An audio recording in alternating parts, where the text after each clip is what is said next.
오늘의 주요 뉴스입니다. 이원석 검찰총장이 대북 송금 사건 판결과 수사에 대한 야권의 공세를 사법권 침해라고 작심 비판했습니다. 민주당에선 가장 치욕적인 판결이라며 사법부 제도 개선을 거듭 촉구했습니다. 11개 상임위원장을 단독 선출한 더불어민주당이 곧장 상임위를 열고 쟁점 법안 처리를 예고했습니다. 국민의힘은 일방적 폭거를 인정할 수 없다며 매일 의원총회를 열어 대응하기로 했습니다. 대북 확성기 방송이 재개됐던 지난 9일 북한군이 군사 분계선을 넘어왔다가 우리 군의 경고 사격에 퇴각한 것으로 드러났습니다. 우리 군은 이들이 고의적으로 침범할 의도는 없었던 것으로 판단했습니다. 어젯밤은 강릉에서 올해 첫 열대야가 발생하며 본격적인 더위가 시작됐습니다. 오늘 대구 낮 기온이 34도를 넘는 등 당분간 전국적인 무더위가 이어질 전망입니다.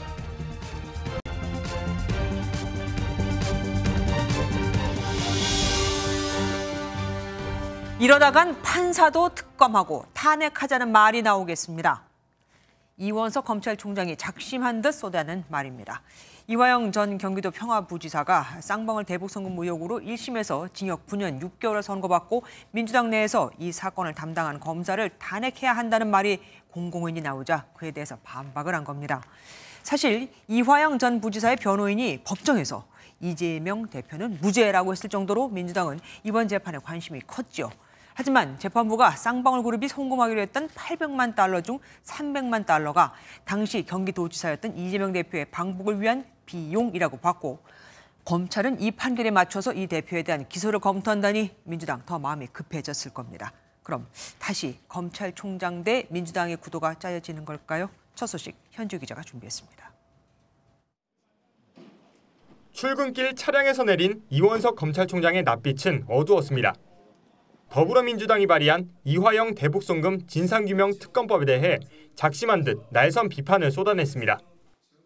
검찰을 넘어서서 사법부에 대한 압력, 그리고 우리 헌법에 나오는 재판의 독립, 사법부의 독립에 대한 심각한 침해라고 보고 있습니다. 이 총장은 사법부에 대해 욕설을 암시하는 SNS를 남기고 재판부 자체를 인정할 수 없다는 말을 하고 있다면서 앞으로 판사에 대한 특검과 탄핵까지 이어지지 않을지 걱정이라고 우려했습니다. 실제로 민주당은 이화영 전 경기도 평화부지사에 대한 선고 이후 공세 수위를 급격히 높이고 있습니다. 대북 송금 사건과 관련한 진상규명 특검법을 발의한 데 이어 검찰 수사팀에 대한 탄핵까지 추진하겠다는 말이 공개적으로 나오고 있습니다. 검찰에 대한 공격이 거세지는 상황에서 이 총장은 진영과 정파, 이해관계를 떠나 증거와 법리를 따르는 원칙을 지키겠다고 강조했습니다. 판결문을 현재 정밀하게 분석하고 있는 절차를 진행하고 있습니다. 판결문 분석 절차와 함께 수사에 대해서 차질 없이 진행하도록 하겠습니다. 검찰은 판결에 대한 분석을 마치는 대로 이 대표를 제3자 뇌물과 외환거래법 위반 등 혐의로 기소할 예정입니다. MBN 뉴스 현주호입니다. 더불어민주당이 검찰개혁뿐만 아니라 사법개혁에도 나설 태세입니다. 판사 선출제 얘기까지 나왔거든요. 너무 나갔다고 봤는지 민주당 지도부는 민생회복과 최혜병 특검법이 먼저라면서 한 발 물러났지만 이재명 대표 방탄을 위한 움직임이라는 비판에서는 자유로울 수가 없게 됐습니다. 표선우 기자가 보도합니다. 이화영 전 경기도 평화부지사의 1심 선고 후 판사 출신 민주당 김승원 의원은 판결문은 판사의 독선, 오만으로 가득 차 있다며 사법부의 제도 개선이 필요하다고 언급했습니다. 검찰에 이어 재판부 개혁까지 거론한 건데 흐름은 박찬대 원내대표가 심판도 선출해야 한다고 판사 선출제를 가세하면서 불붙었습니다. 사법 역사상도 치욕의 판결로 기록될 겁니다. 이거는 재판장이 얼마나 오만했는가. 나는 다 알고 있어. 결론은 정해졌어. 그런 심리가 얼마나 그 재판 절차에도 선고에도 묻어져 있는지. 다만 원내 지도부는 선을 그었습니다. 아직은 될 여지가 없었고요. 오늘은 원구성과 관련된 이야기들이 주로 오갔고요. 네, 그 이야기들만으로도 좀 시간이 부족했었습니다. 네. 민주당 원내 관계자 역시 민생회복특별법과 최혜병 특검, 방송 3법이 먼저라며 선택과 집중을 하겠다고 밝히며 일단 속도 조절에 나섰습니다. 국민의힘은 이재명 대표 측근들의 1심 유죄 판결을 언급하며 맹공했습니다. 민주당 내부에서도 엄연히 삼권 분립의 원칙이 있는 것이라며 더욱이 이재명 대표 관련 판결을 놓고 사법부에 대해 공세를 펴면 방탄 이미지만 굳어질 수 있다고 우려했습니다. MBN 뉴스 표선우입니다. 11개 상임위원장을 단독 선출한 더불어민주당은 곧바로 상임위를 가동하기 시작했습니다. 오늘은 과학기술과 방송통신을 담당하는 과방위가 열렸는데 취재 결과 내일은 가장 쟁점이 많은 법사위도 개최되는 것으로 확인이 됐습니다. 최혜병 특검법은 바로 여기서 다뤄지게 되겠죠. 서영수 기자입니다. 11개 상임위원장 단독 선출을 마무리한 이튿날 민주당이 곧바로 국회 과방위를 소집했습니다. 단독으로 야당 간사를 선출하며 회의에 불참한 국민의힘을 향해서도 신속히 참여하라고 촉구했습니다. 국민의 삶의 질을 높이고 국가 경쟁력을 강화하는 데 이바지하기를 원하고 계십니다. 하루빨리 여야가 동참하여 위원회가 운영될 수 있기를 기대합니다. 민주당은 내일 법안 처리에 관문 역할을 하는 법사위 첫 회의도 열 계획입니다. 22대 국회에서 재발의한 최혜병 특검법 심의를 시작으로 본격적인 입법 속도전에 나선다는 계획입니다. 관례나 합의, 협의를 빙자해서 국회의 역할을 사실상 못하게 하는, 국회의 기능을 마비시키는 일은 있어서는 안 됩니다. 상임위를 중심으로 국정조사와 청문회도 속도감 있게 추진하겠다며 국민의힘을 압박했습니다. 민주당은 오는 13일까지 나머지 7개 상임위 구성도 마무리하겠다고 통보했지만 국민의힘이 협상 테이블에 앉을 가능성이 낮아 당분간 강대강 대치는 불가피할 전망입니다. MBN 뉴스 서영수입니다. 사상 첫 검사 탄핵은 실패했지만 앞으로 2명의 검사가 헌재의 판단을 기다리고 있죠. 탄핵을 하면 보통 국회에서 법률 대리인을 세워 싸우게 하는데 민주당이 여당 측에서 추천한 인물을 바꾸려 하고 있습니다. 국민의힘 측 대리인이 그동안 재판에 소극적이었다는 건데 법사위원장이 민주당 소속이고 인원도 더 많은 만큼 여당과 협의가 없어도 가능합니다. 최동희 기자가 보도합니다. 검사 안동환 탄핵소추안은 가결되었음을 선포합니다. 지난해 9월 더불어민주당 주도로 안동환 검사 탄핵안은 국회를 통과했습니다. 이후 헌법재판소에서 기각됐지만 현직 검사에 대한 탄핵 소추가 이뤄진 첫 사례였습니다. 뿐만 아니라 손준성, 이정섭 검사의 탄핵 사건도 헌재에 계류 중입니다. 22대 국회 전반기 법사위를 가져간 민주당은 검사 탄핵에 대해 강경 대응을 예고했습니다. 민주당 소속 법사위원들은 정청래 신임 법사위원장을 만나 검사 탄핵 심판 대리인단 교체건을 건의했습니다. 탄핵소추안이 국회 본회의를 통과하면 탄핵소추위원은 검사 역할을 하는데 통상 법률 대리인단이 꾸려집니다. 그런데 21대 국회 국민의힘 소속 김도읍 전 법사위원장이 구성한 법률 대리인이 제대로 된 역할을 안 했다는 겁니다. 민주당은 법률 대리인을 교체하는 동시에 법률 대리인단 규모도 확대해 탄핵 심판에 적극적으로 관여하겠다는 입장입니다. 법사위 소속 장경태 민주당 의원은 법사위원장이 바뀐 만큼 대리인단을 대폭 강화하고 법사위원들이 적극 참여하자는 얘기가 나왔다고 밝혔습니다. 이에 대해 국민의힘 관계자는 민주당과 합의하에 해왔는데 이제 와서 소극적이라고 문제 삼는 건 말도 안 된다고 비판했습니다. MBN 뉴스 최동입니다. 이처럼 민주당의 국회 단독 운영이 현실화되면서 대통령실이 입장을 내놨습니다. 민주당이 대화 없이 힘 자랑만 하고 있다. 지금과 같은 국회 상황이 계속되면 제2요구권을 또 행사할 수밖에 없다고요. 국민의힘도 우원식 국회의장에 대해 사퇴 촉구 결의안을 국회에 제출했습니다.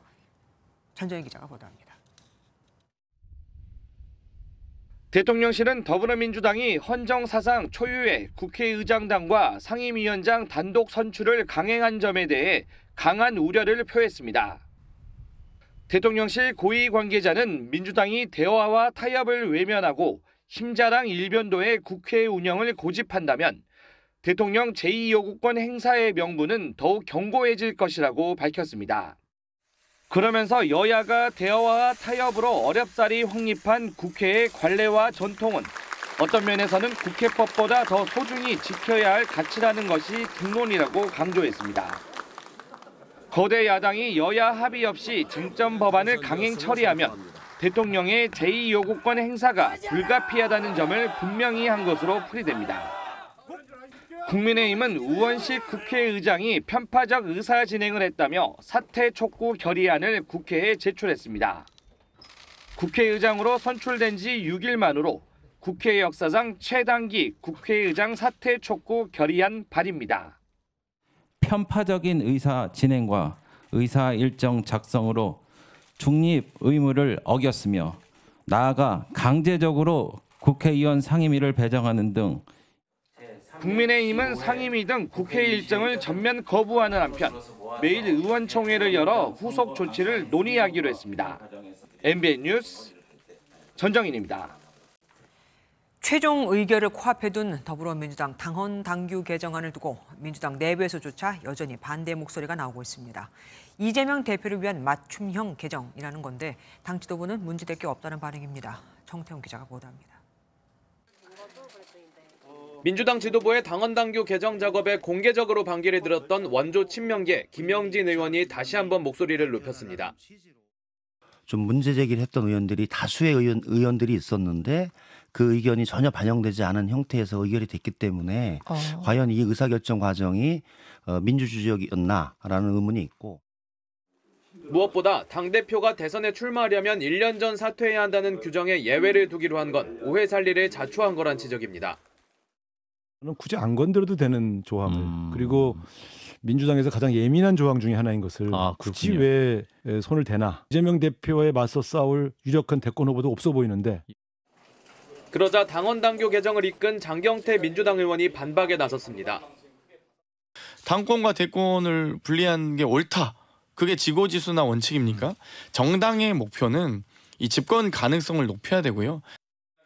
그러면서 김영진 의원을 겨냥해 꼬리가 몸통을 흔드는 일은 없어야 된다고 꼬집었습니다. MBN 뉴스 정태웅입니다. 국민권익위원회가 김건희 여사의 명품 가방 수수 의혹에 대해 위반 사항이 없다는 결론을 내렸죠. 더불어민주당은 연일 맹공을 퍼붓고 있습니다. 김 여사에 대해 면죄부를 준 것이라며 권익위를 향한 비판의 수위를 높이는 한편 21대 국회에서 추진했던 김건희 여사 특검법도 신속하게 처리한다는 계획입니다. 강영호 기자입니다. 국민권익위원회의 결정에 대해 민주당은 면죄부를 준 것이라며 비판을 이어갔습니다. 아울러 특검법을 추진할 명분이 더 생겼다는 판단입니다.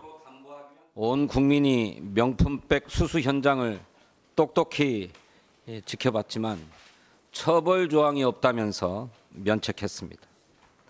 그렇다면 앞으로 공직자의 배우자 누구나 대놓고 명품을 받아도 죄다 봐줄 작정이란 말입니까? 권익위를 소관하는 국회 정무위원회 소속 민주당 의원들은 명백한 직무유기라며 현행 청탁금지법의 보완 입법을 예고했습니다. 국민권익위원회를 방문을 해서 항의나 다시 조사를 할 것들을 촉구하는 그런 행위들도 할 것이고 형사 책임을 묻거나 국정조사에도 엄밀히 책임을 묻는 그런. 고위공직자의 배우자가 금품을 수수하면 처벌받는 법안도 발의됐습니다. 이른바 만사형통 방지법입니다. 조국 조국혁신당 대표는 과거 딸 조민 씨가 장학금을 받은 사실로 처벌받은 일을 언급하며 권익위 비판에 동참했습니다.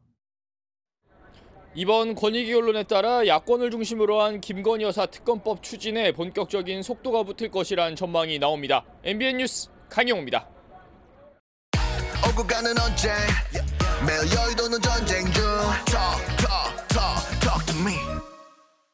정치 톡톡 시간입니다. 국회팀 장명훈 기자와 함께합니다. 어서 오십시오. 네. 첫 번째 보겠습니다. 김 여사의 에코백. 어제 들고 갔던 가방 말이죠? 네, 맞습니다. 어제 김건희 여사가 들었던 에코백이 오늘까지 논란이 되고 있습니다.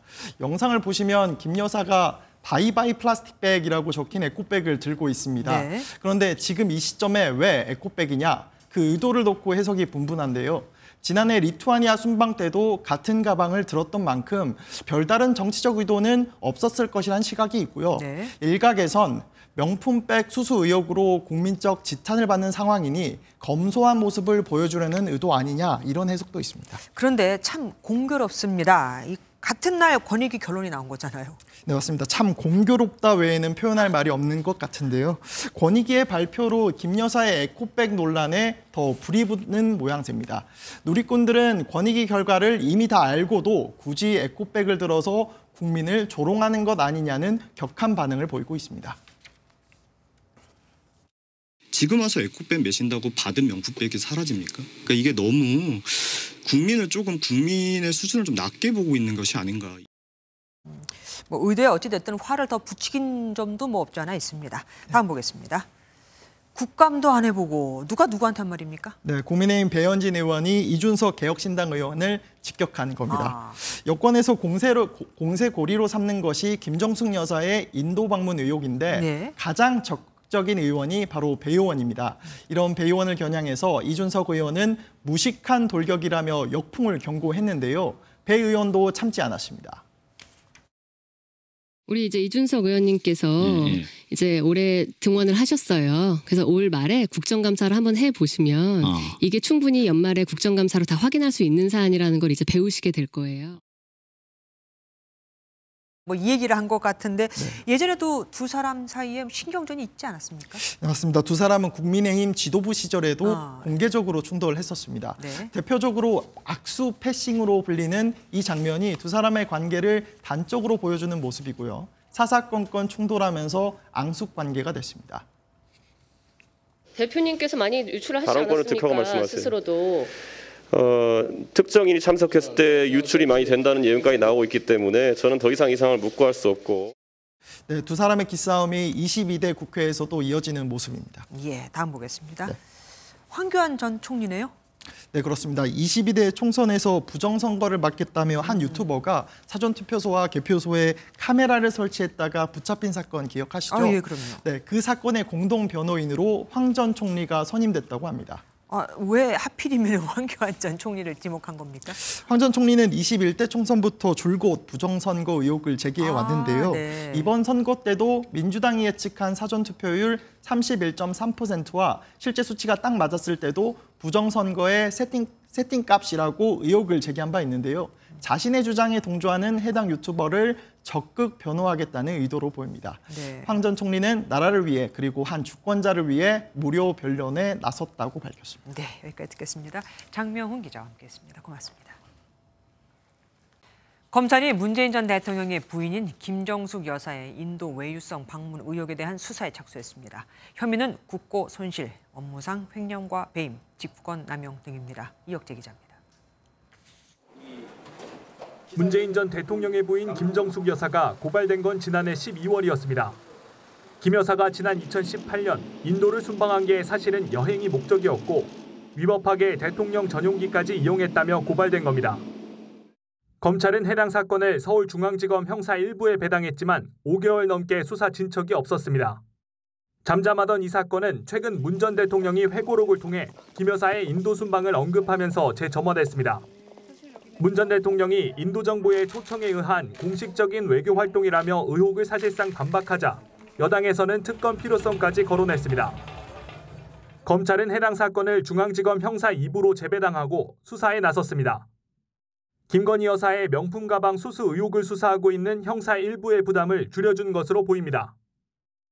담당 부서를 바꾼 것은 검찰이 본격적으로 수사에 착수하려는 의지를 보인 것이라는 해석이 나오는 가운데 검찰은 김 여사가 인도 출장에 나선 경위, 출장 지출 내역 등을 들여다볼 계획입니다. MBN 뉴스 이혁재입니다.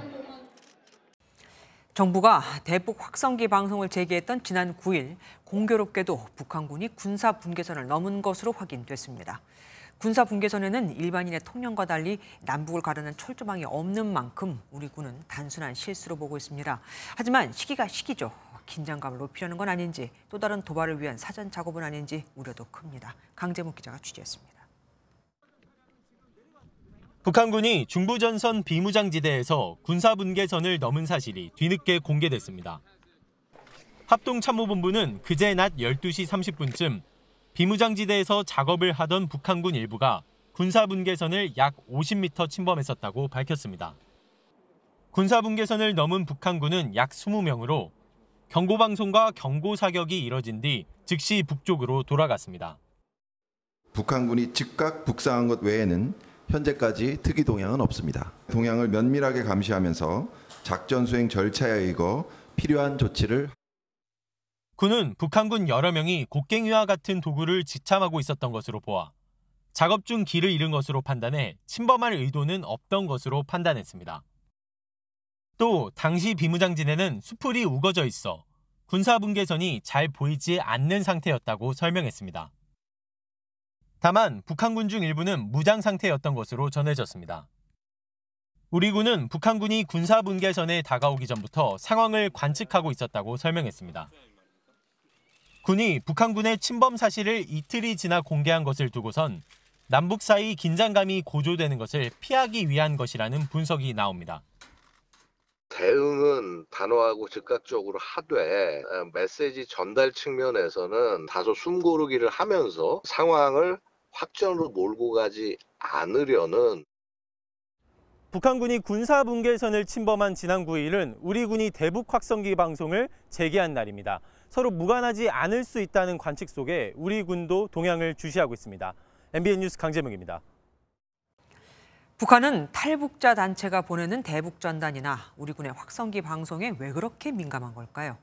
MBN이 탈북자 주민에게 들어보니 확성기에서 나온 음악이 주민들 사이에서 아름아름 퍼져 유행을 하고 있고 드라마는 다음 편이 궁금해서 총살 위험까지 무릅쓰고 찾아볼 정도라고 합니다. 김재희 기자가 자세히 전해드리겠습니다.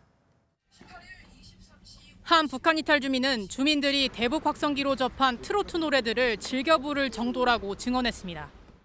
한두 번 들어보면 흥얼흥얼 다 따라해요. 신경의 변화라는 게. 그래서 이제 노래를 부르다 보면 야 이거 한국 드라마를 봐야 되겠네. 탈북 단체들이 대북 전단과 함께 보내는 USB 등을 통해 유포되는 한국 드라마는 북한 주민들이 처벌을 감수하면서까지 보게 된다는 설명입니다. 한 번 빠지면 총살당해도 보는 게 한국 드라마거든요. 안 보고는 못 견디거든요.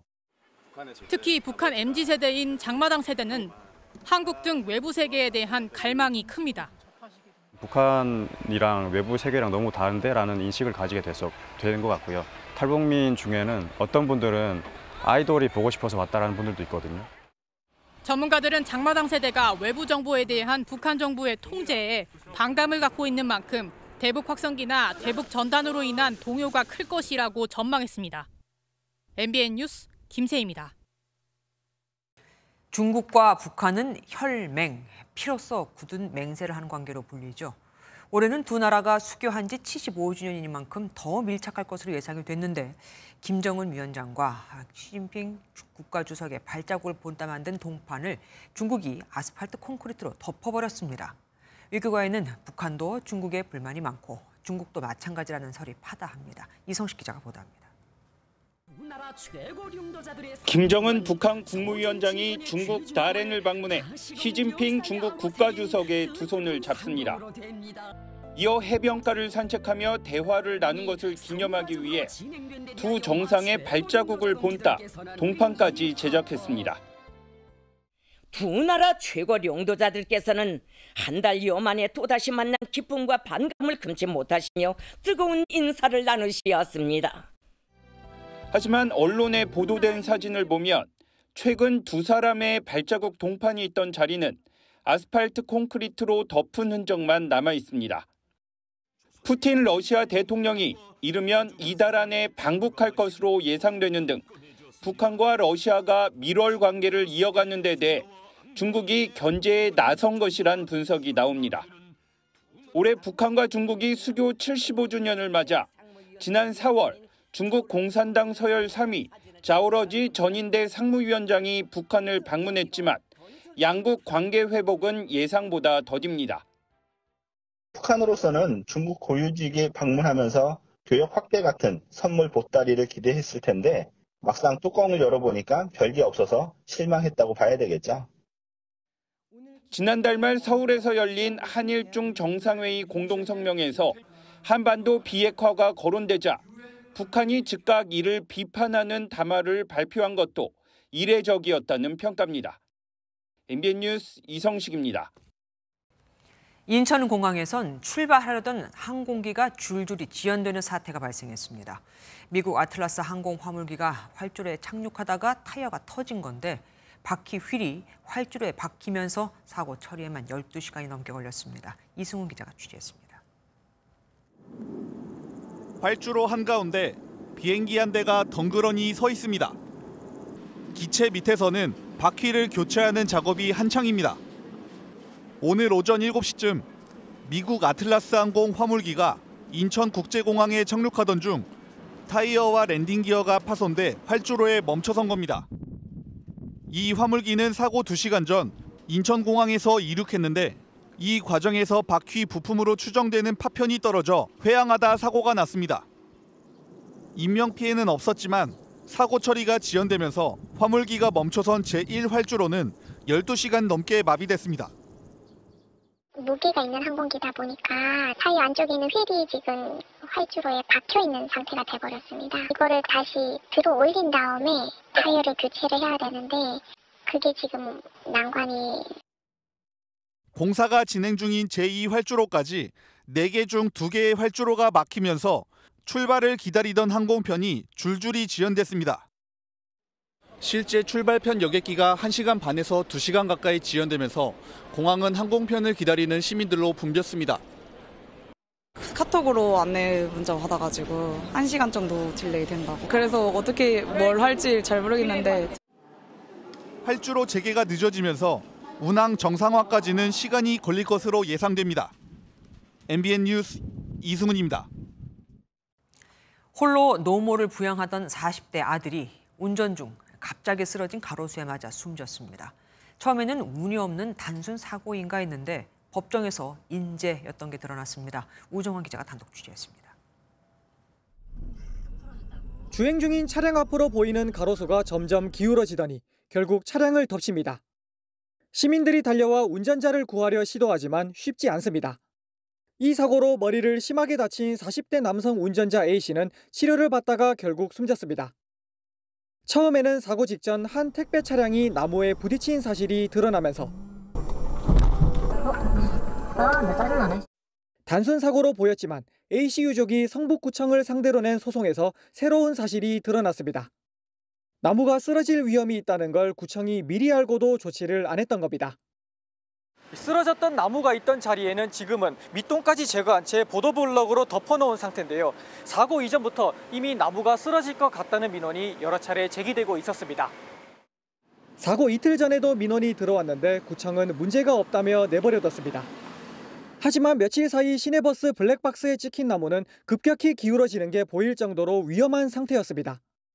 법원은 나무가 썩고 있었고 이를 파악해 지지대라도 세웠다면 사고를 막을 수 있었다며 구청이 5억 원을 배상하라고 선고했습니다. 구청은 택배 차량 책임을 주장했지만 법원은 정상적인 나무라면 쓰러지지 않을 약한 충격이었다며 인정하지 않았습니다. 피해자에 대한 그 배상이 이루어진 다음에 자신들이 책임을 여부를 논하는 게 맞는데 먼저 자기들이 면피하려고 했던 부분에 관해서 이번 재판부에서 그런 부분에 대해서는 좀 경종을 울려주지 않았나. 구청이 상고하지 않아 판결은 지난달 말 확정됐습니다. 성북구청은 군의 가로수를 전수조사해 재발 방지에 최선을 다하고 있다고 밝혔습니다. MBN 뉴스 우종환입니다. 폐차장에서 훔친 번호판으로 대포차를 만들어 판 외국인 일당이 붙잡혔습니다. 말소된 번호판을 붙이면 경찰의 단속을 피할 수 있다는 걸 악용한 겁니다. 실제로 이런 차로 사고를 내고 도망친 운전자도 있었죠. 전민석 기자가 보도합니다. 캄캄한 새벽 폐차장에 잠입한 괴한 2명이 조명을 비추며 세워둔 차를 살핍니다. 차의 앞뒤 번호판을 떼어내 유유히 사라지기까지 걸린 시간은 불과 3분 남짓입니다. 중앙아시아 출신 불법 체류자 A씨 등 2명은 2022년 7월부터 지난 3월까지 경기도와 충청도 일대 폐차장을 돌며 30개 이상의 번호판을 훔쳤습니다. 떼어낸 번호판은 유명 도박장에서 헐값에 사들인 중고차에 다시 부착해 추적이 어려운 일명 유령 대포차를 만들었습니다. 이들은 SNS에 단속에 걸리지 않는 대포차라고 광고하며 불법 체류 중인 외국인들에게 23대를 팔아 1억 원을 챙겼습니다. 실제 A씨는 대포차를 몰다 추돌 사고를 내고 달아났지만 경찰이 추적을 하지 못해 수사가 중단되는 일까지 벌어졌습니다. 6개월이 넘는 수사 끝에 경찰은 A씨 등 2명을 구속하고 차량을 구매한 불법 체류자 12명과 폐차장 업주 4명을 입건해 검찰로 넘겼습니다. 폐차장에서 제때 폐차가 빨리 이루어지지 않은 점이 가장 컸던 것 같고요. 주기적인 점검이라든지 이런 부분이 없다 보니까 경찰은 차량 7대를 압수하고 해외로 도주한 공범 1명을 쫓고 있습니다. MBN 뉴스 전민석입니다. 병원에 기증된 CC는 의대생들을 교육하고 교수들의 연구 목적으로 쓰이지만 현장에선 턱없이 부족합니다. 유족들의 큰 결단이 필요하니까요. 그런데 최근 한 민간업체가 운동 강사를 대상으로 고액의 참가비를 받고 이 시신을 내세운 해부 수업을 한다고 홍보해 논란이 일고 있습니다. 안병수 기자가 취재했습니다. 모든 의대생이 들어야 하는 해부학 수업. 하지만 기증된 시신인 컷에버는 많지 않습니다. 시신 한 구당 실습할 수 있는 학생 수는 약 7명, 5명인 미국에 비해 열악합니다. 의대 증원으로 컷에버가 더 귀해질 전망인데 한 민간업체가 운동 강사를 대상으로 유료 해부 수업을 진행해 논란이 적지 않습니다. 강의를 들으면 수료증을 지급한다며 홍보했고 앞서 열린 2차례 강의에서 상태 좋은 카데바라는 후기도 앞세웠습니다. 이 업체는 1인당 60만 원의 참가비를 받을 계획이었는데 카데바를 상업적으로 이용한다는 논란이 일자 오는 23일로 예정된 강의를 취소했습니다. 컷에버와 수업 장소를 제공한 가톨릭대는 수업 운영에 관여하지 않는다며 선을 그었고 교육 프로그램이나 이런 것들은 다 업체에서 진행을 하는 부분인 거고 저희는 지금 대관을 하고 업체 측은 유족에 사과한다면서도 영리 목적은 아니었다고 강조했습니다. 유족들 부분들에게 좀 정중하게 예의를 지키지 못했던 부분에 대해서는 사과드리는 부분이 있고요. 교육에 필요한 최소한의 비용으로 저희가 산정된 의사단체는 해당 업체를 시체해부법 위반 혐의로 고발했습니다.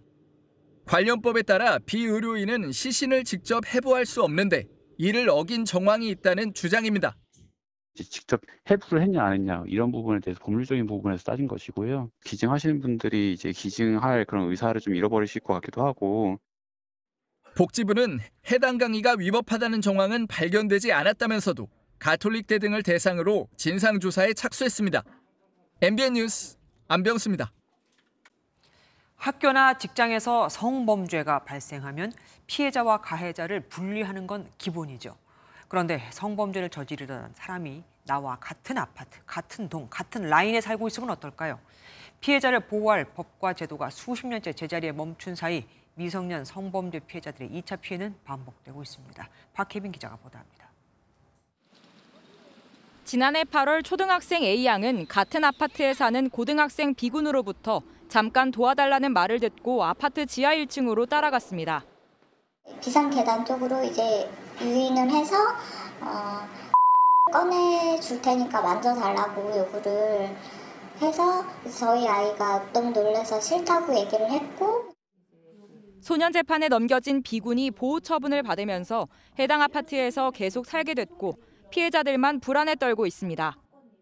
정말 저희는 하루하루 정말 너무 고통스러운데 2, 3만 가줬으면 그냥 눈앞에 안 띄고 그냥 편안한 일상을 보내고 싶은 그 마음 하나밖에 없거든요.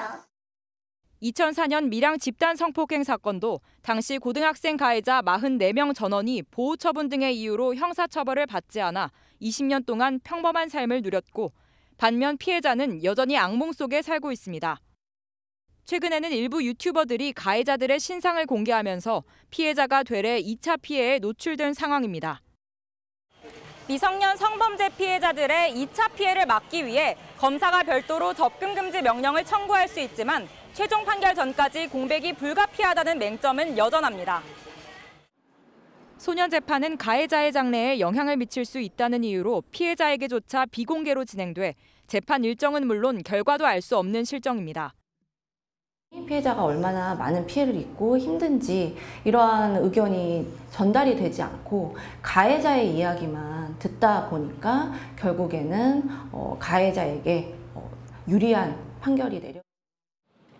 미성년 가해자의 인권보호 원칙에 피해자는 살던 지역을 떠나야 하는 현실.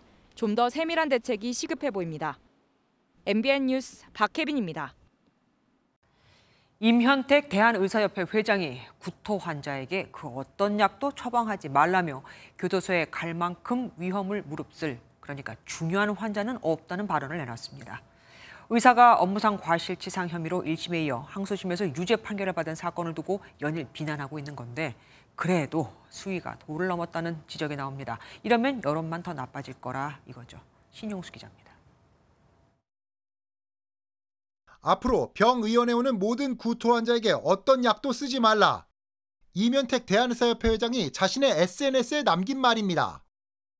임 회장은 이어 당신이 교도소에 갈 만큼 위협을 무릅쓸 중요한 환자는 없다고 강조했습니다. 경남 거제시 한 의원에서 근무하던 의사가 최근 법원에서 금고 10개월에 집행유예 2년형을 선고받은 걸 두고 저격한 겁니다. 지난 2021년 이 의사는 80대 환자에게 항구토제인 맥페란 주사를 투여했는데 전신쇠약과 발음장애 등 부작용이 나타났습니다. 환자가 파킨슨병을 앓고 있었는데 이를 확인하지 못하고 부작용 위험이 있는 항구토제를 주사한 겁니다. 환자 측은 의사를 업무상 과실치상으로 고소했는데 1심에서 금고형을 선고받은 의사 측이 항소했지만 2심에서 기각됐습니다. 임 회장은 2심 재판을 담당한 창원지법 판사의 이름과 사진까지 올리며 공개 저격에 나섰습니다. 또 이 여자 제정신입니까라며 원색적인 표현으로 날을 세웠습니다.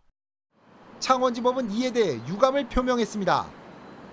입장문을 통해 법관 사진을 올리고 인신공격성 글을 올린 것은 재판장 인격에 대한 심각한 모욕이라며 사법부 독립과 재판에 대한 국민 신뢰를 크게 훼손할 수 있는 매우 부적절한 행동이라고 밝혔습니다.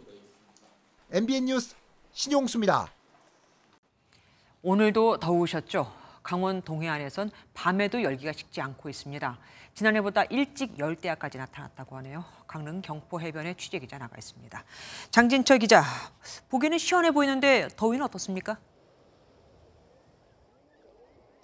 네, 제가 뒤로 보이는 게 동해바다입니다. 좀 어떠신가요? 좀 시원하신가요? 제가 오늘 이곳에 와서 너무 더워서 바다에 발을 담갔는데 발은 시원한데 몸에 닿는 공기는 후텁지근합니다. 좀 있으면 이곳에도 어둠이 내려앉겠지만 여전히 기온은 20도 후반에 머물러 덥습니다. 어젯밤 강릉의 최저 기온이 25도를 기록하며 올해 첫 열대야가 발생했습니다. 어젯밤에는 열대야처럼 더웠었거든요. 근데 너무 더워서 오늘 바닷가에 나오니까 너무너무 시원하고 좋아요. 열대야는 오후 6시부터 이튿날 오전 9시까지 최저 기온이 25도 아래로 떨어지지 않는 현상을 말하는데요. 올해 첫 열대야는 지난해보다 엿새나 빨리 나타났습니다. 지난해에는 6월 16일 양양에서 처음 열대야가 발생했고 강릉에서는 이보다 늦은 28일에 나타났습니다.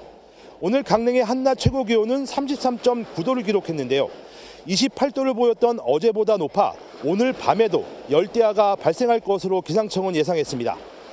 내륙보다 동해안에 열대야가 먼저 나타나는 원인은 양간 지풍 때문인데요. 서쪽에서 불어오는 따뜻한 공기가 태백 산맥을 만나 더 고온 건조해지게 됩니다. 해가 진 밤에도 고온 건조한 바람이 동해안에 계속 유입돼 기온이 떨어지지 못하는 겁니다. 기상당국은 이번 주 내내 30도를 웃도는 더위와 함께 동해안에는 열대야가 이어질 것으로 전망했습니다. 지금까지 강원 강릉시 경포해변에서 MBN 뉴스 장진철입니다.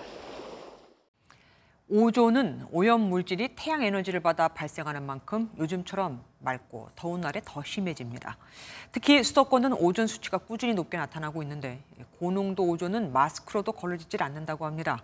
호흡기 질환을 악화시킬 수도 있고요. 강세영 기자가 취재했습니다.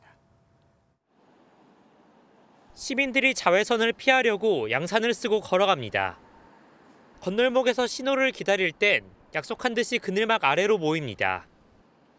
햇빛을 피할 수 있는 만큼 피하려고 하고 자외선 차단제도 많이 바를 수 있는 만큼 바르려고 하고 있습니다. 더위와 함께 찾아오는 불청객은 또 있습니다. 대기 중에 있는 오존입니다. 오존은 화석연료를 태우거나 화학제품 공정 때 나오는 오염물질이 태양 에너지를 받아 광학 반응을 일으켜 만들어집니다. 요즘처럼 기온이 높고 일사량이 많을 때 활발하게 생성됩니다. 각 지역의 오존 측정 장비로 수치를 분석해보니 오후 들어 서울 전역의 오존 농도는 나쁨을 기록했고 일부 지역은 매우 나쁨까지 올랐습니다. 구름 없이 맑은 날이 이렇게 되면서 일사량이라든지 일조 시간 등이 증가하면서 오존의 이렇게 고농도 생성에 영향을 주는 것 같습니다. 지구온난화로 오존이 더 많이 발생할 것이라는 우려도 나옵니다. 서울 오존주의보 발령 횟수는 2019년 29번이었고 지난해는 45번으로 증가 추세를 보이고 있습니다. 고농도 오존은 천식 같은 호흡기 질환을 악화시키고 면역 체계에도 안 좋은 영향을 미칩니다. 마스크로도 걸러지지 않기 때문에 농도가 짙은 날에는 외출을 줄여야 합니다. 아침엔 수치가 낮더라도 오후부터 급격히 올라가는 경우가 많아 수시로 예보를 확인하고 대비해야 합니다. MBN 뉴스 강세현입니다. 지난해 연말 미국 워싱턴 DC 인근 자택에서 한국계 남성이 폭발과 함께 숨진 일이 있었습니다. 당시엔 흉흉한 소문도 많았었는데 현지 경찰이 폭발 당시 영상을 공개했습니다. 워싱턴에서 최준혁 특파원입니다. 지난해 12월 4일 미국 워싱턴 DC 인근 한국계 남성 56세 제임스 유는 집이 폭발해 사망했고 경찰도 부상을 입었습니다. 알링턴 경찰이 당시 긴박한 상황이 담긴 영상을 공개했습니다. 신고를 받고 출동한 경찰 특공대는 방탄 차량으로 문을 부수기에 앞서 경고에 나섰습니다. James, this is the Arlington Police Department. We need you to move away from your front door. 하지만 집안에서 곧바로 총격이 이뤄졌고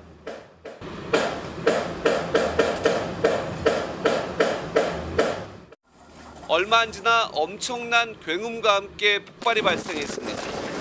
경찰들은 상황 파악에 나섰고 방탄 차량 안에도 엄청난 충격이 전해졌습니다. I'm here! 6개월이 지난 현재 집터에는 이처럼 잡초만 무성합니다. 조사 결과 폭발은 유 씨가 지하에 있던 휘발유에 불을 붙이면서 발생한 것으로 드러났습니다. 유 씨를 기억하는 이웃 주민은 사람 만나기를 꺼리는 등 독특한 모습을 보였다고 기억했습니다. He just didn't talk to a lot of people. He kept his hat down real low like this. He wore a backpack a lot of the times. 유 씨는 여러 가지 소송에 휘말려 전 부인과 사이가 좋지 않았으며 부모의 영향을 받아 정치 활동도 했던 것으로 알려졌습니다. 워싱턴에서 MBN 뉴스 최종락입니다. 갱단의 횡포가 심각한 멕시코에선 선거에 나선 후보자들이 공격을 받아 여럿 숨졌다고 전해드렸었죠. 지난주 끝난 선거 전후로는 39명의 후보자가 갱단에 암살됐다고 합니다. 갱단 폭력으로 주민 절반 가까이가 긴급 대피한 도시도 있습니다. 송정 기자가 보도합니다. 총을 든 무장괴한이 거리를 회보하고 쇠꼬챙이로 쾅쾅 닫힌 문을 치며 위협합니다. 주택에 불을 질러 주민들이 양동이로 물을 길어다 진화에 나서기도 합니다. 멕시코 남부 치아파스주 소도시 틸라 마을에서 무장단체의 폭력 사태가 발생했습니다. 이들은 주말까지도 마을 곳곳을 돌아다니며 방화와 폭력 행위를 일삼았습니다. 그 여파로 거리에는 얼굴에 피가 흥건하거나 불에 타 검게 걸린 시신이 눈에 띕니다. 겁에 질린 주민들은 집에 숨어 있다가 주말에 생필품만 챙겨 황급히 피신했는데 틸라 마을 전체 인구의 절반에 가깝습니다. 치아파스주 당국은 무면허 총기 소지 혐의 등으로 용의자 6명을 체포해 머그샷을 공개했는데 무장교환 관련해는 선을 그었습니다. Afortunadamente se logró porque había un enfrentamiento entre los pobladores o entre quienes no están en el poblado, pero es el mismo pueblo. 하지만 현지 언론은 폭력단체 또는 마약 밀매갱단과 연관이 있다고 보도하고 있습니다. 치아파스주가 그동안 토지 분쟁과 범죄 조직 간 경쟁으로 폭력이 잦았던 이유로 보입니다. MBN 뉴스 송주영입니다. 학술 교류차 중국을 찾은 미국인 일행이 정체불명의 괴한이 휘두른 흉기에 다쳤습니다. 중국 당국은 우발적인 사건일 뿐이라고 하지만 가뜩이나 좋지 않은 미중 관계가 더 악화하는 건 아닌가 우려도 나옵니다. 베이징에서 윤석정 특파원입니다. 남성과 여성 서너 명이 피를 흘린 채 바닥에 쓰러져 있습니다. 한 남성은 한 손으로는 지혈을 하며 다른 한 손으론 어디론가 다급하게 전화를 합니다. 어제 오전 학술 교류차 중국 지린성을 방문한 미국인 대학 강사 4명이 도심 공원에서 흉기 습격을 당했습니다. And in this social media video, let's bring it up for you. You could see the aftermath of this attack. You see 3 wounded people lying on the ground in Beishan Park in Jilin City. They are covered in blood. They are waiting for first responders. Now, one of the wounded.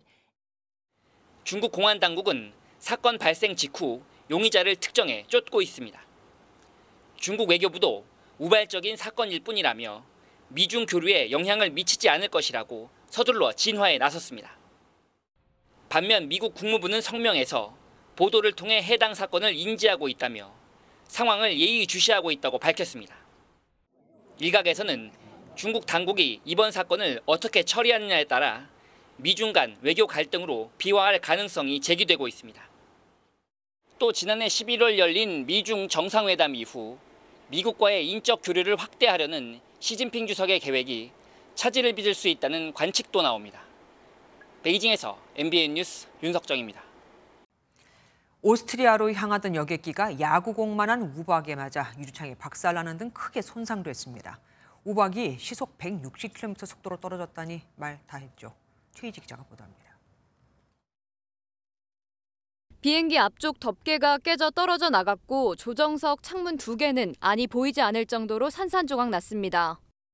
스페인에서 출발해 오스트리아로 향하던 여객기가 비행 중 우박을 동반한 폭풍을 만나 기체가 부서지는 사고가 발생했습니다.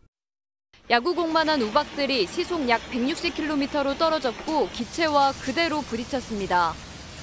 승객 173명과 승무원 6명이 탑승하고 있었지만 곧바로 비상 조난 신호를 보냈고 빈 공항에 무사히 착륙했습니다. 인명피해는 없었습니다. 한 승객은 비행기가 위아래로 흔들렸고 아슬아슬한 상황이었다며 당시 상황을 전했습니다.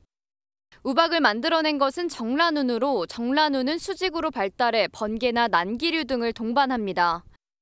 항공기에 치명적이라 비행 중에는 우회하도록 권고되지만 이번에는 여객기 기상 레이더에 보이지 않았던 것으로 전해졌습니다.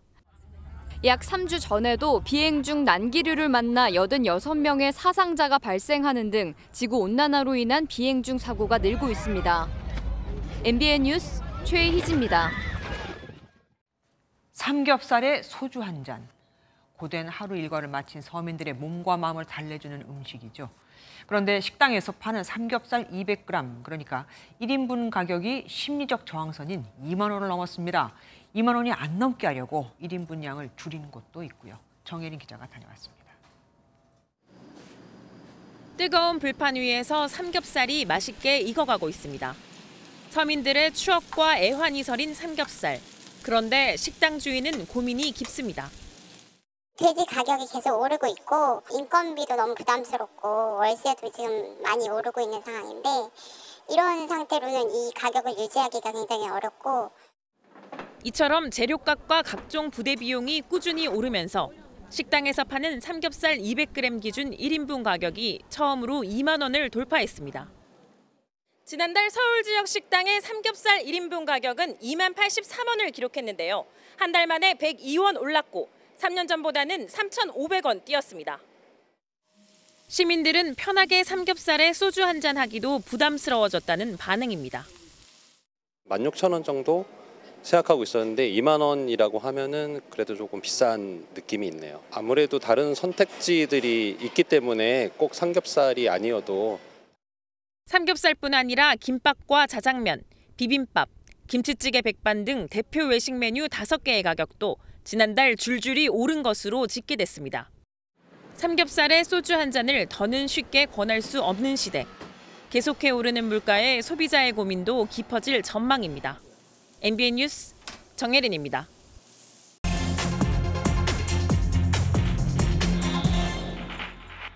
경제기자임 최윤영입니다. 코로나 시기에 유독 호황이었던 곳 어디였는지 기억하십니까? 제주였습니다. 지난 2021년 제주도 식당입니다. 줄은 끝이 안 보이고요. 관광지마다 마스크를 쓴 사람들로 북적거립니다. 그런데 코로나가 끝난 지금은 이렇지 않습니다. 관광객들이 확 줄면서 상가들은 폐업에 공실이 속출하고 한 달 살기 열풍도 빠르게 식어가면서 제주의 부동산 시장은 그야말로 초토화됐습니다. 함께 가보시죠. 제주의 한 해변입니다. 옥빛 바다를 즐기는 사람들. 그런데 여름맞이 성수기 준비가 한창이어야 할 바로 앞 상가들은 다소 한가해 보입니다. 바닷가 도로를 따라 나가봤습니다. 한데 해변 길 따라 골목골목 생긴 상가들 문을 닫은 것을 어렵지 않게 볼 수 있습니다. 제주의 외식업체는 올 들어 5달 만에 벌써 700곳 가까이 폐업했습니다. 한 12년 만에 처음으로 이런 일을 겪고 있는 것 같아요. 네. 이런 일이라 그러면? 아니 그러니까 이렇게 매출이 이제 떨어지고 이런 상황을 처음 겪고 있는 것 같아요. 5명이 일하던 가게였거든요. 근데 지금 한 2명 정도 일하고 있습니다. 주택시장은 더 안 좋습니다. 과거 10년간 쭉 오르던 제주의 집값은 재작년 말부터 급격히 떨어지고 있습니다. 집을 지으면 팔리지도 않고 있는 집도 사려는 사람이 없는 겁니다. 올해 4월 제주의 미분양 주택은 2,837호로 역대 최다입니다. 악성 미분양으로 꼽히는 준공업 미분양 주택도 절반 가까이 됩니다. 높은 분양가 때문이기도 합니다. 제주의 분양가는 전국 3위입니다. 올해 4월 기준 제주의 민간 아파트 평균 가격은 제곱미터당 750만 원으로 서울, 대구 다음으로 높습니다. 섬이라는 특성상 물류 비용 때문에 건축비가 많이 든 건데 투자 수요까지 급증하자 그간 분양가는 끝을 모르고 치솟은 겁니다. 서귀포시에 2년 전 준공한 한 단지입니다. 그런데 아직도 절반이 비어 있습니다. 초기 분양은 120세대 중 27세대밖에 안 됐고 결국 시행사가 파산해 공매에 넘어가 지금은 반값 떨이 판매가 진행 중입니다. 일반적으로 보통 2억 정도는 할인했고요. 그러니까 4억대 후반에서 5억대 후반이었던 것을 지금 2억 정도 할인을 해서 이제 뭐 2억 7천 이 정도부터 물건은 있어요. 바로 옆 이 주택은 2년 전 다 지어졌지만 분양이 안 돼 전체를 기숙사 등으로 통임대했습니다.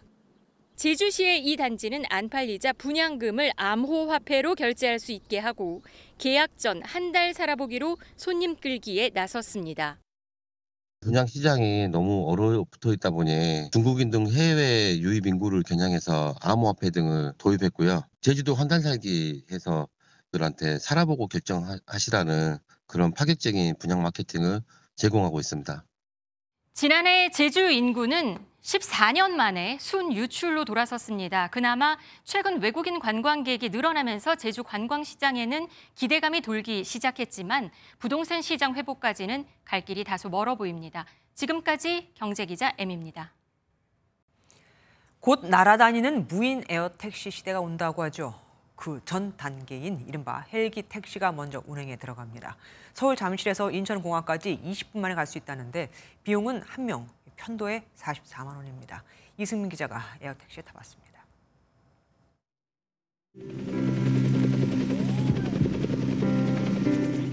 인기 드라마 속 재벌 주인공이 헬기를 타고 연인을 찾아가는 장면입니다. 국내 대기업 총수들의 교통수단이었던 헬기가 이제는 누구나 탈 수 있는 에어택시가 됐습니다. 여기는 잠실 한강공원입니다. 지금 시간이 오후 1시 30분인데요. 에어택시를 타고 인천공항까지 이동해 보겠습니다. 창문 밖으로 올림픽 경기장과 아파트 숲이 보이더니 얼마 지나지 않아 과천 경마장과 관악산을 지납니다.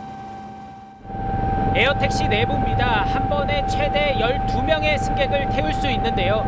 지금은 시속 210km로 비행 중입니다. 인천공항에 도착한 시간은 1시 54분. 시동을 걸고 출발한 지 24분 만입니다. 차량 정체까지 감안하면 2시간 가까이 걸리는 거리입니다. 국내에선 처음 선보이는 도심 항공 모빌리티 서비스로 비행 2주 전 예약을 받습니다. 국내에는 아직까지 이런 인프라나 수요도가 아직 좀 잘 안 만들어져 있기 때문에 그 시장을 먼저 형성하는 게 굉장히 중요하다고 생각하고 있습니다. 문제는 가격입니다. 편도 요금이 44만 원으로 일반인이 타기는 부담스럽습니다. 단기간에 이착륙장과 노선을 확대하기 어려워 대중화까지는 넘어야 할 산도 많습니다. 2007년 도입돼 실패한 한강 수상택시의 전철을 밟는 것이 아니냐는 우려도 나옵니다. MBN 뉴스 이승민입니다. 중앙아시아 3개국을 국빈 방문 중인 윤석열 대통령이 한 투르크메니스탄 정상회담을 하고 에너지 플랜트 협력을 강화하기로 했습니다. 우리 기업들이 60억 달러 규모의 플랜트 사업을 수주하는 데 청신호가 켜진 겁니다. 이기종 기자가 함께했습니다. 투르크메니스탄 아시가바트 공항에 도착한 윤석열 대통령. 순방에 동행한 김건희 여사와 환영을 뜻하는 빵을 떼어 먹습니다. 김하대 호의를 받으며 시작된 국빈 공식 환영식에서는 최고의 예우를 받았습니다. 이어진 정상회담에서 양국은 호혜적 동반자 관계를 강화하는 공동성명을 채택했습니다. 우리는 양국의 협력을 이끌어온 에너지 플랜트 협력을 계속 강화해 나가기로 했습니다. Ekologiya, ariq, energetika, ulov va fan ulug'vorlar bo'yicha xizmatdoshlik edilar. 가스전 개발 등 8건의 협력 문건도 체결됐습니다. 천연가스 매장량 세계 4위의 투르크메니스탄에 우리 기업의 진출 가능성이 커진 건데 대통령실은 가스전 설비와 비료 플랜트 등 60억 달러 규모의 사업 수주가 기대된다고 밝혔습니다. 투르크메니스탄은 한국의 K-실크로드 협력 구상에 지지를 표했고 북핵 문제의 평화적 해결과 북한의 완전한 비핵화 필요성에 공감했습니다. 양국 경제인들이 참석하는 비즈니스 포럼에서 교육과 투자 확대 필요성을 강조한 윤 대통령은 카자흐스탄으로 이동해 국빈 방문 일정을 이어갑니다. 투르크메니스탄 아시가바트에서 MBN 뉴스 이기종입니다. 지난밤 강릉에서는 올해 첫 열대야가 관측됐습니다. 지난해보다 일주일 정도 빠른 겁니다. 푹푹 찌는 더위에 폭염특보 지역도 확대됐습니다. 내일 한낮 최고 기온은 서울이 30도, 강릉이 34도, 경주는 35도까지 지속됐습니다. 내일 오전까지 서해안과 남해안으로는 바다 안개가 유입되겠습니다. 늦은 오후부터 남부 내륙으로는 소나기가 지나는 곳이 있겠습니다. 자세한 지역별 내일 기온입니다. 오늘 밤에도 동해안 지역으로는 열대야가 나타나겠고 내일 한낮 최고 기온은 서울이 30도, 춘천은 31도까지 오르겠습니다. 남부지방 한낮 기온도 30도를 크게 웃돌아 대체로 무덥겠습니다. 당분간 계속해서 폭염이 이어지겠습니다. 주말인 토요일 오전에는 수도권과 강원 영서를 중심으로 비가 내릴 전망입니다. 날씨였습니다.